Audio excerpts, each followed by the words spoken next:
Hello बच्चों। आज से हमारा प्री मिड का पोर्शन स्टार्ट हो रहा है और प्री मिड का जो हमारा चैप्टर है वो है, पहला चैप्टर जो है वो है चैप्टर 2, जिसका नाम है ईश्वर कहाँ है।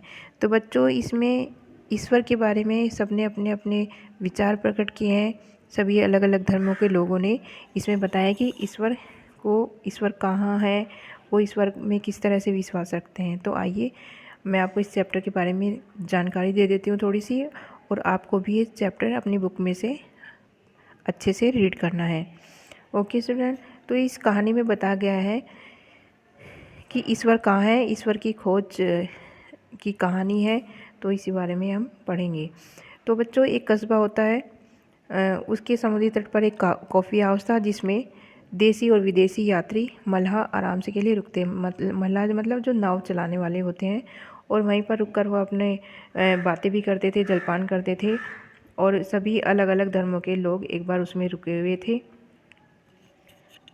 तो उसमें जो एक मल्लाह, उसका एक अफ्रीकी, उसमें एक बार पारसी धर्म का एक धर्मोपदेशक इस कॉफ़ी हाउस में रुका। उसके साथ उसका एक गुलाम भी था अफ्रीकी।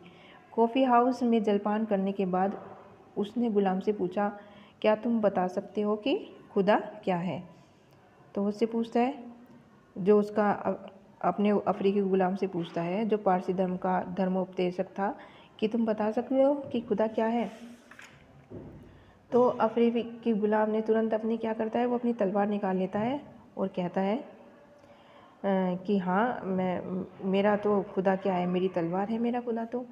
तो इसके बाद गुलाम के उत्तर पर कॉफ़ी हाउस में जितने भी लोग होते हैं सब चकित रह जाते हैं। तो उसमें एक ब्राह्मण होता है, तो वो कहता है कि जो ब्रह्म है वो ही सच्चा खुदा है।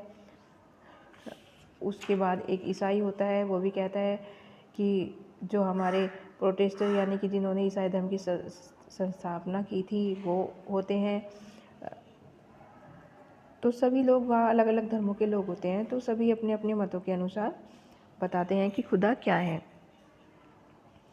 तो फिर इसके बाद क्या होता है बच्चों, तो वहाँ जो उनका कॉफ़ी हाउस था बच्चों, तो वहाँ पर एक चीन के सुप्रसिद्ध दार्शनिक कन्फ्यूशियस का एक शिष्य उसी कॉफ़ी हाउस में एक कोने में बैठा हुआ था। वो भी सबकी बातें सुन रहा था। तो जब सबने देखा कि वो वहाँ पर बैठे हैं, तो सबकी निगाहें उन पर पड़ी, और वो उनसे कहने लगे कि आप भी अपना विचार प्रकट कीजिए। तो उन्होंने कहा कि मैं तुम्हें इसके लिए एक कहानी सुनाता हूँ। तो वो उन्हें कहानी सुनाते हैं, तो बोलते हैं, मैं चीन से इंग्लैंड में के एक जहाज़ में सवार हुआ था।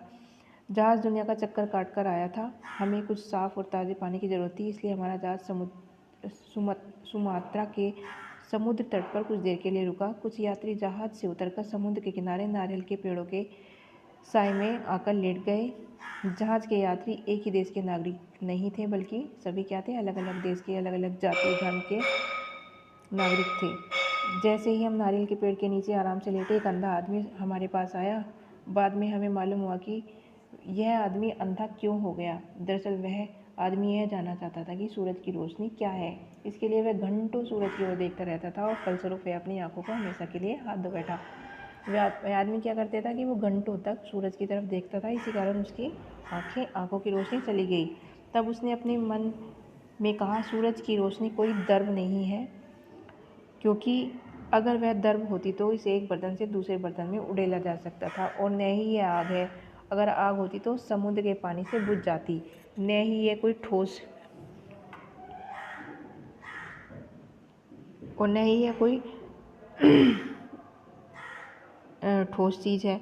अगर कोई ठोस चीज़ होती तो इसे छुआ जा सकता था, किसी बर्तन में बंद किया जा सकता है। इसलिए यह न द्रव्य है, न आग है, न कोई, अर्थात यह कुछ भी नहीं है। उस अंधे आदमी के साथ एक गुलाम भी था। उसने उसे नारियल के पेड़ों की छाँव में बिठाकर एक नारियल तोड़ा, उसके बारीक रेशों से एक बत्ती बनाई और फिर नारियल के तेल में भिगोया। जब वह यह सब कुछ कर रहा था, तो अंधे आदमी ने गुलाम से पूछा, तुम यह बताओ कि क्या यह मेरा विश्वास ठीक नहीं है? सूरज कोई चीज़ नहीं है, क्या तुम उसे नहीं देखते कि यह कितना अंधेरा है? फिर भी लोग कहते हैं कि सूरज नाम की कोई चीज़ इस दुनिया में है। अगर सूरज कोई चीज़ है तो वह क्या है? गुलाम अंधे आदमी को अपने झोपड़े में ले गया और अपनी टूटी हुई चारपाई पर बिठाते हुए कहने लगा, मैं यह तो नहीं जानता कि सूरज क्या है, क्योंकि इस पर विचार करना मेरा काम नहीं है। मैं तो केवल इतना जानता हूँ कि रोशनी क्या है, प्रकाश क्या है। इस झोपड़ी के अंधेरे को ख़त्म करने के लिए मैंने एक दीपक जलाया, जिसकी सहायता से झोपड़ी में रखी हर चीज़ देख सकती हो। तो उसके अनुसार क्या था कि यही मेरा सूरज है। तो एक वहाँ पर उसके बाद एक लंगड़ा आदमी था जो छड़ी के सहारे उस झोपड़ी के सामने से गुजरा रहा था। उसने गुलाम की बातें सुनी तो खिलखिलाकर हंस पड़ा। उसकी हंसी की आवाज़ सुनकर वह अंधा आदमी उस गुलाम की झोपड़ी से बाहर आया। और तो वो भी कहता है कि तुम ये सूरज के बारे में क्या बात कर रहे हो। तो वो बताता है कि सूरज तो जैसे हम मछलियाँ पकड़ कि सूरज तो रोज़ समुद्र से निकलता है और समुद्र में चला जाता है,